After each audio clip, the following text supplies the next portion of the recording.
Mother, the 2017 psychological horror movie written and directed by Darren Aronofsky. In this video, we will be diving straight into its deeper themes and symbolism.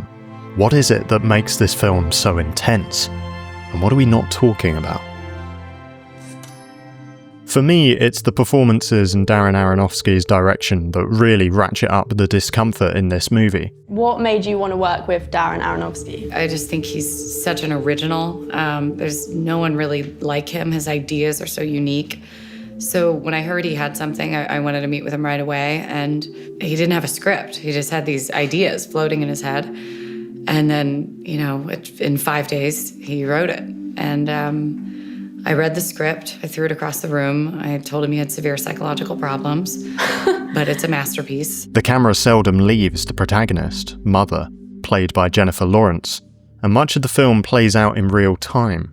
It is an unrelenting descent into darkness. But perhaps most profoundly, it confronts us with a vision of creation which rattles us to the core of our being. This is not the way things should be. The film has its own self-contained cosmology, and if we investigate this as much as we can, it will provide a framework for uncovering more of what this film might be about. From now on, there will be spoilers. The world of the movie is the house. This is the space in which this cosmic drama unfolds. There's a meadow surrounding the house, and beyond that, what? There must be something, because eventually human characters from beyond the meadow start arriving at the house. But the film isn't interested in where they live, or rather, it's deliberately ambiguous. It is the house that represents Earth in this story. The house is the most tangible, physical space. The meadow surrounding the house is visible, but only in fleeting glimpses. Beyond the meadow, this universe dissolves into chaotic uncertainty and potential. Then we have him, the god of this universe, the author, also known as the poet. His study is upstairs in the house, closer to the heavens. It is his mind that is presiding over this creation. He even says, "I am I." What are you? Me. I am I. A reference to the name of God in the Hebrew Bible. I am who I am. Like many cosmologies, this film explores the relationship between heaven and earth. In the first sentence of the Bible, we read, "In the beginning, God created the heavens and the earth." In the Hebrew, heavens is masculine, earth is feminine. And as the Bible unfolds, we read of a union between heaven and earth which gets corrupted, but ultimately it is restored with a cosmic marriage between Christ and his bride, the church, a marriage between God and humanity, between heaven and earth. In the film, what do we see? We have this male creator, the poet, this representative of the heavens, and he too has a bride.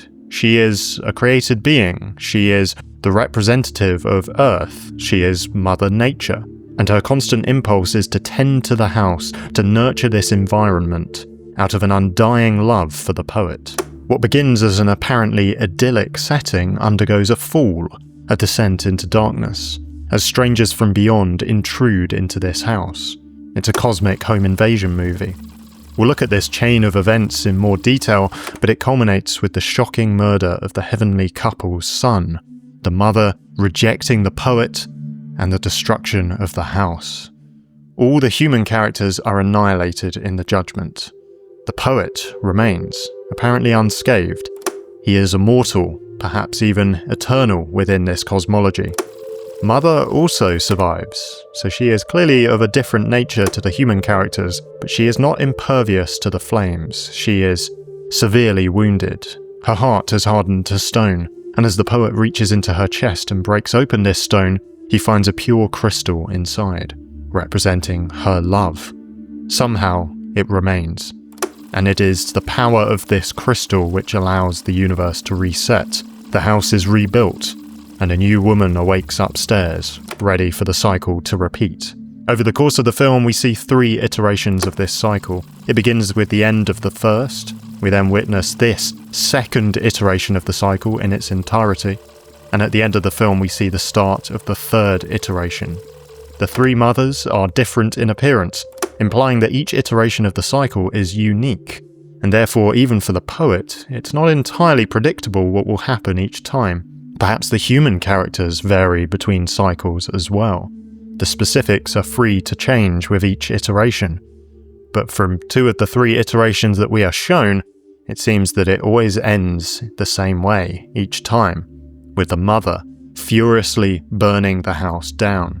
The only thing that endures from one iteration to the next is the poet, and perhaps the love of the mother. But that might not be guaranteed, as we shall see. In any case, her memories seem to reset each time. The poet is the only one who can preside over the reset process, and thus he is the only one who can remember all 3 iterations. Now, I say 3 iterations, that's what was shown in the movie, but there might well have been more before that first one. How many times has the poet had to reset this creation? Dozens of times? Hundreds of times? Millions of times? It raises the question, what is the telos, the goal of this cosmology? The poet wants to progress, he wants to move forward, but the creation seems unable to break free from this cycle of darkness. Every time chaos arrives, leading to depths of depravity which ultimately prove to be unbearable and unforgivable. The poet is a god of limited power. He's immortal, he can recall the events of previous iterations in a way that no one else can, it seems. But he's not omnipresent, omniscient, or omnipotent. It is possible for him to be surprised and inspired. And what is he trying to achieve with his endless act of cosmic tinkering? Perhaps even he himself does not fully understand. From what we can see, his goal is beauty and harmony. All I'm trying to do is bring life into this house. Open the door to new people, new ideas. You think you can breathe? I'm the one who's suffocating here. Why do you pretend that nothing is wrong? Everything will be all right, everything will be good, you'll be fine. You know what? Life doesn't always work out the way you want it to. He does seem to love his bride, but he also wants to be a good host. He seems to forget just how crucial a role his bride performs in sustaining and renewing this creation, or at least each time he's willing to let that suffer for the sake of being a good host to the outsiders. Let's examine the main iteration of the cycle, revolving around the mother played by Jennifer Lawrence. It begins on an ominous note. The mother awakes alone in bed. Baby? Where's the poet? He's not in his study. He's nowhere to be seen in the house. The mother stands in the doorway. The air is heavy with a sense of anticipation, but the tension is broken. Oh, it scared me. Sorry. The poet has been wandering this Edenic paradise. At this point, his relationship with the mother appears harmonious. There's only a hint that something is not quite right. I mean, I needed to clear my head and get the ideas flowing. Did they? No. Notice that for the poet, the emphasis is on his brain, his mind, his ideas. The octagonal house was oddly tied into phrenology and was developed by architects and scientists as sort of like a harmonious shape for a house based on the function of the human brain. That was just weird enough for us to kind of hang a whole like a set onto. Like, okay, we're gonna do that. We're gonna develop that. So we have the octagon. We had this sort of labyrinthine structure, and the idea was that there were no dead ends in our house. There are a series of hallways and rooms that you enter into, but no room is really a dead end because we want to always kind of be moving forward. When the ideas aren't flowing, he is listless and frustrated. When inspiration eventually comes, he is energized and excited. This is contrasted with the mother. With her, the emphasis is on her heart, her love. And as the poet begins to find fulfillment for his mind, it is at the expense of the mother's heart, which gradually turns to stone. The poet and the mother are out of sync with each other. The harmony at the start of the iteration is short-lived. So when exactly does chaos enter the story in a major way? A knock at the door, a stranger from beyond the meadow. He does not appear to come with any malicious intent, but things start to unravel from the moment he arrives. There is complexity and pain associated with this man, and his wife, who later arrives, equally unexpected. Many interpreters of the film regard this couple as stand-ins for Adam and Eve, They are the first humans to enter the house, the original couple, if you like. He is an orthopedic surgeon, he deals with bones, and that might be a subtle reference to the fact that Eve was formed from a rib taken from Adam's side. We even see a wound on the side of this man. But there's also an irony to it. He's a medical professional, and yet he has issues with smoking and over-drinking. What's more, he's dying. This man's arrival in the house introduces the ideas of sickness and death to this creation, to this story. As for the wife, this Eve figure, she introduces the idea of relational strife. She begins to challenge the mother's naivety and suggests that there might be problems with her marriage to the poet. Look at you. If he's not all over you, it's either because of his age or...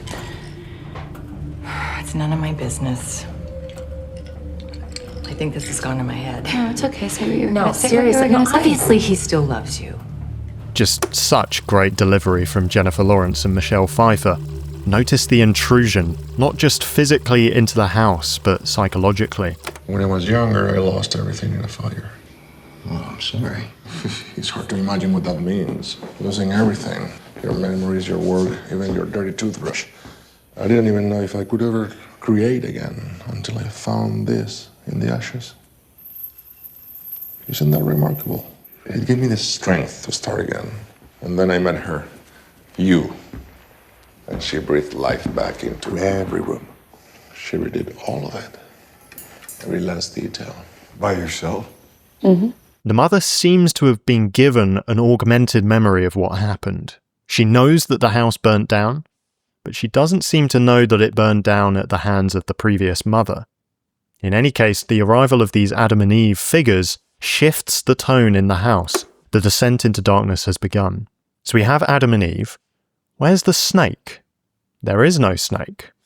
That's because this is a post-fall interpretation of Adam and Eve. They are older, they are exiled from their original paradise. In a sense, their own arrival at the house as these strange chaotic influences from beyond, that itself functions as the snake in this movie.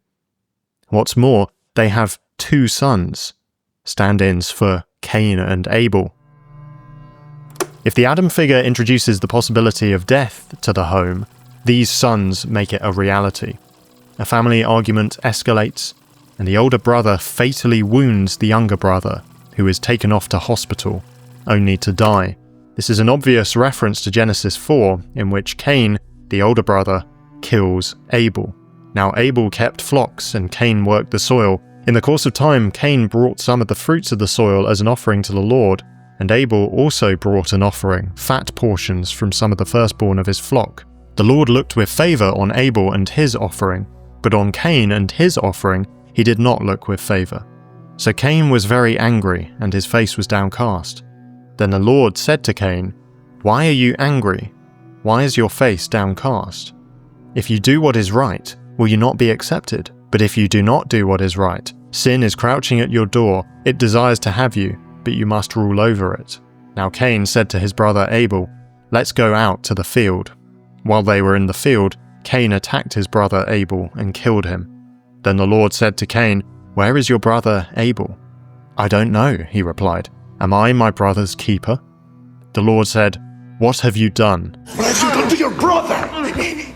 "Listen, your brother's blood cries out to me from the ground. Now you are under a curse and driven from the ground, which opened its mouth to receive your brother's blood from your hand. When you work the ground, it will no longer yield its crops for you. You will be a restless wanderer on the earth." In the film, the dispute arises over the inheritance that these sons will receive. The Cain figure feels that he hasn't been properly seen by his family. It's not my fault. They never really loved me. They always loved him more. They were leaving me behind. Tell me you understand. Tell me you understand. And this makes it reminiscent of other brotherly conflicts in the Bible. Esau and Jacob, Judah and Joseph, or the two sons in the parable of the prodigal. This murderous attack pierces the floor, producing a bloody stain. The mother tries to cover it up, but later the stain reappears. It is as if the house itself is wounded by the violence. Remember, the house represents earth, And remember God's words from the Cain and Abel story. The Lord said, "What have you done? Listen, your brother's blood cries out to me from the ground. Now you are under a curse and driven from the ground, which opened its mouth to receive your brother's blood from your hand." The film is echoing something of that. The actions of the older brother are despicable, and yet we recognize in him a vulnerability and a loneliness, something that he has in common with the mother. Notice this scene. The others have gone to take the younger brother to hospital, and the mother is left in the house. This shot here is the farthest the camera goes from the mother in the whole movie, emphasizing her isolation. And she shares a brief encounter, a brief moment of connection with the older brother. They left you all alone. You do understand.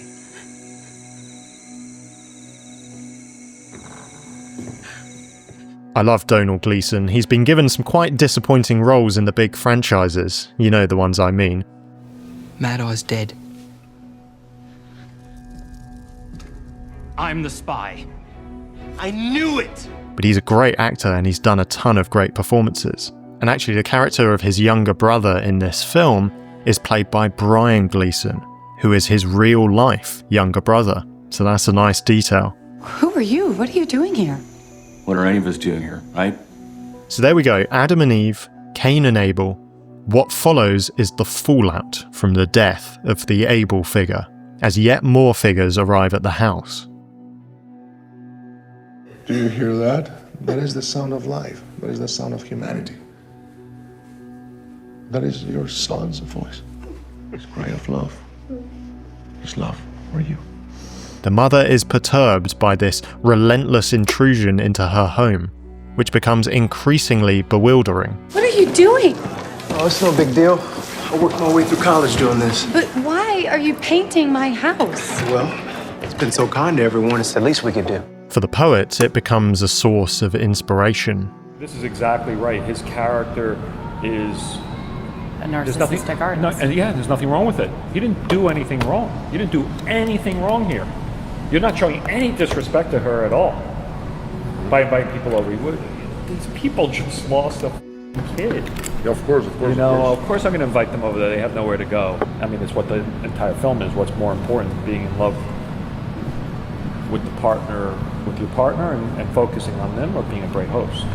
The next day, the guests are gone, and the mother realizes that she is pregnant. Last night, those people, their pain, their love behind the pain, and then you, us. And now that life, it's come to me. I know what to say. I have to find the words. That's all. This journey of darkness and then light has awakened something in the poet, what appears to be genuine inspiration. This is not something he could muster by his own strength. It has arisen from the circumstances leading up to this point. Maybe he's experienced something in a way that he didn't in previous iterations, or maybe it's just because he's seen it afresh. Filled with renewed creative fervor, he embarks on a poem. I don't want to interrupt. I'll just get started on the apocalypse. She's referring to the mess made by the guests, but this line foreshadows the carnage that is to come. Hey, I love you. For a time, the equilibrium appears to be restored. The mother flushes her golden potion down the toilet. Up to this point, she has been drinking it as some kind of coping mechanism. The implication is that she no longer needs it. It's made from a yellow powder mixed with water, possibly the same yellow powder that she's been mixing into the paint for the walls. And some have suggested that this is a reference to the 1892 short story The Yellow Wallpaper by Charlotte Perkins Gilman, in which a woman is imprisoned in a room with yellow wallpaper by her husband due to her perinatal depression in the wake of the birth of their baby. She is deemed to be hysterical. At this point, we are given the only time jump in the movie, presumably around 9 months. The mother is now heavily pregnant, and the poem is finished. It goes down well. Oh, my genius. Oh, look at you. The second printing is here. Great. What is this poem? We don't know exactly. Perhaps we get a sense of it whilst the mother is reading it for the first time. She has this vision of the poet gazing out over the ruins of the house, he grabs her hand, and the house is restored. This is a beautiful but rather sanitized version of what actually happened. It seems to express the mother's augmented memory of what happened, as mentioned earlier. And then I met her. You. And she breathed life back into every room. She redid all of it. Every last detail. By yourself? Mm-hmm. Perhaps the poem is actually about something completely different, and this vision is simply reflecting the effect that it has upon the mother. In any case, she is deeply moved. Then we have the shocking final confrontation. Dozens of guests arrive, fans of the poet, yet they turn a blind eye to his wife. They are perhaps meant to represent religious devotees. It's a religion, and some people religion is all about how you interpret it. She's interpreting it, you're not with us, you're against us, and you're going to get in our way, so we're going to kill you. I'm the same, I'm going to get in our way. We even see humans blessing one another in the name of the poet. His words are yours. A kind of priesthood has been established. War breaks out, slavery. It's utter chaos. It's a desecration of the home and of the mother, reaching new depths of depravity. We have created these sort of vignettes of humanity within the house. We had talked about everything from like Ebola victims to full-on protests with riot police, to war zones, to ash-covered like Hiroshima bodies and plague victims. Shanties have been built in, and we really staged these things within the house. At some point, the house kind of is a stand-in for the scale of human history in a slice. But then the mother gives birth to her son. So this baby is the son of the poet, the god of this universe, and he's the son of the mother. He is associated with Earth. This is echoing the Christmas story, in which God the Son takes on human flesh as the Messiah, the child of hope. In the film, the guests fall silent. They provide gifts, not of gold, frankincense, and myrrh, but the reference is clear enough. The poet wants to show the baby to the crowd, but the mother refuses. What follows is the most shocking scene in the movie.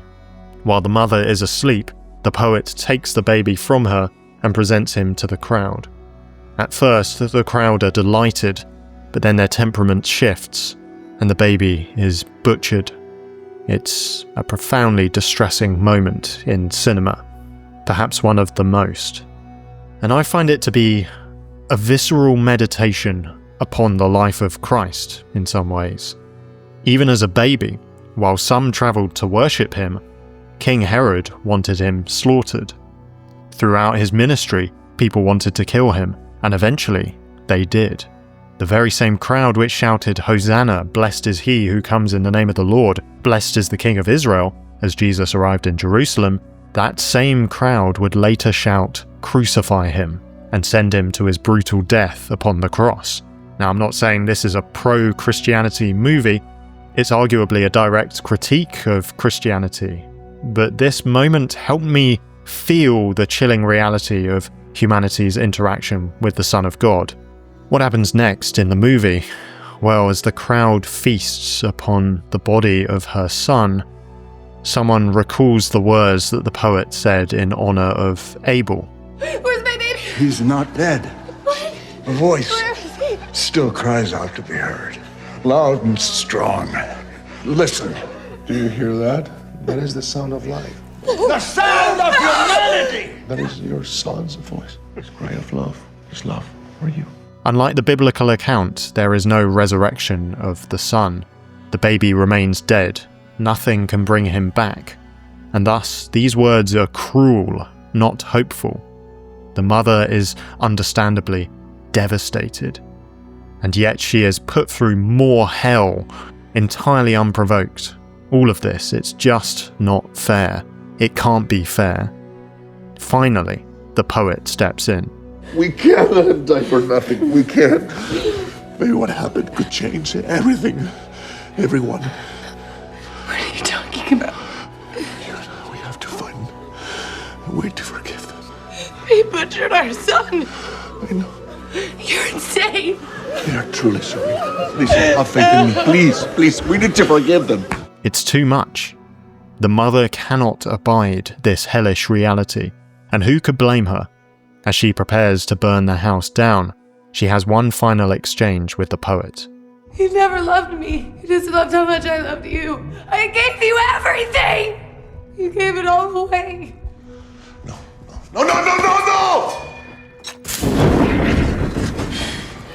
Notice the look on the poet's face as the lighter falls. This cigarette lighter which was first brought into the house by the Adam figure.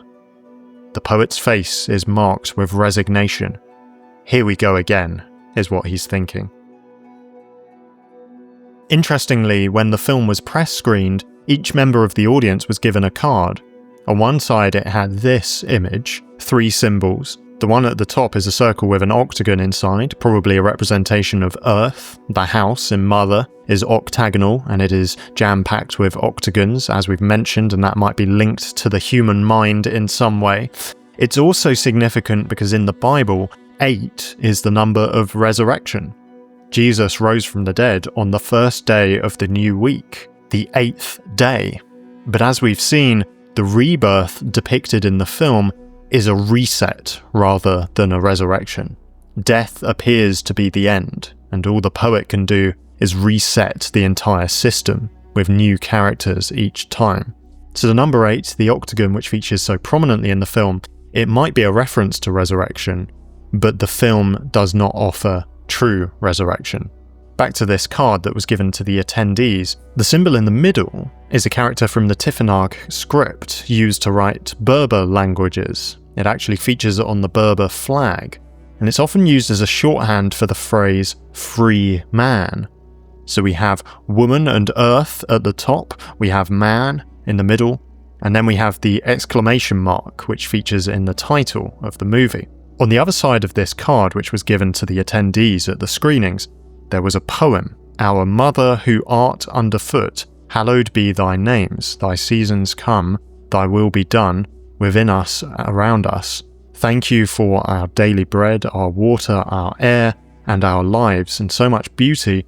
Lead us not into selfish craving and the destructions that are the hungers of the glutted, but deliver us from wanton consumption of thy vast but finite bounty. For thine is the only sphere of life we know, and the power and the glory forever and ever. Amen. Sound familiar? It is of course a rewritten version of the Lord's Prayer, directed towards Mother Earth instead of God the Father. This is classic Darren Aronofsky. He's a provocateur. Now, I don't think he's trying to say that this is the poem that the poet writes in the film, given how the poet seems to treat the mother himself and how the readers of the poem seem to treat the mother themselves. But it does help us understand what Darren Aronofsky is trying to do with the movie. He's pointing out that the natural world, which provides for so many of our needs, is often overlooked and exploited. The film names the problem, but it offers no hope in the face of the problem. Each iteration of the cycle ends with the world on fire. If the mother had managed to forgive the people for murdering her son, would things have panned out differently? Would the cycle have been broken? Perhaps, but I think the movie is saying that it's too much to ask. How can she forgive these people? What's more, resetting this creation depends upon the love of the mother enduring, and it becomes this crystal inside her heart as her heart turns to stone. And that's really interesting, because as we know, crystals in the real world can only form from intense pressure and temperature often. And this crystal is what is required to reset the universe. So I think what Darren Aronofsky is saying is that through the trials of the mother, this crystal is formed, refined inside her. And so in a way, the need to reset the universe stems from the fact that it has descended into chaos and destruction. But it is only through that chaos and destruction that the crystal can be formed inside the heart of the mother. It is only through her trials that this crystal can be made. And I think Darren Aronofsky is trying to say that there's something profoundly unfair about this, that the pain of Mother Nature seems to be baked into creation. It seems to be a necessity. It's interesting. The God in this movie is a God of limited power. He seems well-intentioned. He's not purely malevolent, but he's not omnipresent, omniscient, or omnipotent. In fact, you could say he's rather incompetent. He's a God of limited power. And this reminds me of a conversation I heard with Philip Goff. Goff is a prominent philosopher who finds the idea of a limited God to be quite a compelling explanation of our own universe. Here's what he said. You know, to me, just a superficial look at the world, there seem a lot that is pointless, tragic, gratuitous. There seem also some things that are too good to be fluke, like the fine-tuning. And so, you know, to my mind, the universe as we find it is a cocktail of accident and design, and we need something that accommodates both. But yeah, that's the basic idea, that it seems to me that it would be wrong for a being who could do anything to create a universe like this if they have other options. Now, Christians believe in a good God who is not limited in his power. And that makes the problem of evil harder in some ways, because if God is truly all good and powerful, why does he allow so much evil and suffering in creation? Hence why Philip Goff is drawn to the idea of a God of limited power. Maybe he's imagining a figure who's a bit better than the God in this movie, but still imperfect. Well, here's how Glenn Scrivener responded. Glenn is a Christian. I think the main problem that you need to have with the problem of evil is to make sure you've got the problem. If somehow, you know, my solution to the problem of evil was, there's X, Y, and Z, so obviously everybody needs to suffer horrifically, I think that would be an immoral solution to the problem of evil. So I think we need to maintain this category of evil, but I think within the Christian story, there is evil and there is redemption, such that, you know, when we look at the world of today, we're not looking at the finished article, but that we are looking at Act 2 of a drama. In Hebrews chapter 12, it says that Jesus, for the joy that was set before him, endured the cross, scorning its shame. I would not know how to make any kind of calculus of the suffering of this world and any good that could come out of the redemptive act of Christ. I can't make that call, but that there is one person who is sufficient to make the call and who has taken on himself, you know, in my understanding, has taken on himself the suffering of the cosmos burned down on a single point. And he seemed to think that the suffering of the world was worth it for a redemptive hope that is beyond. I don't know what you make of that, but I think what's interesting about Mother as a film, and I don't know if this is intentional or not, I think it demonstrates that a God of limited power is actually bad news. If the God of our universe is a God of limited power, that's bad news, because then there is at least a portion of creation that is pointless, needless, gratuitous. If this man, if the poet in this movie, if he is what God is like, count me out. But if Jesus is what God is like, count me in. Our Maker taking the full force of all that pain out of his love for humanity, offering hope in the midst of suffering and a glorious resurrection future beyond death. That is a different vision to the film. And I think Darren Aronofsky knows that. I think he's using imagery from the Bible to draw our attention to the desecration of nature, and of women, actually. And those are vital problems to address. And not everyone will appreciate Aronofsky's provocative approach. But I find this film to be incredibly powerful. It's one that's really stayed with me. Hi, Thomas Thorogood here. You might enjoy a short film that I directed alongside my two friends Vicky and Nadia. It's called Suntrap, and it's only 6 minutes long. It experiments with a lot of things I've never done before in terms of the lighting and the soundtrack and the costumes. We had a lot of fun making it. And I have an idea of what the film means, but I'd love to hear what you think. So why not go and check it out? I'd love to hear your thoughts. Thanks so much for watching. I'll be back soon. And remember, it's deeper than you think.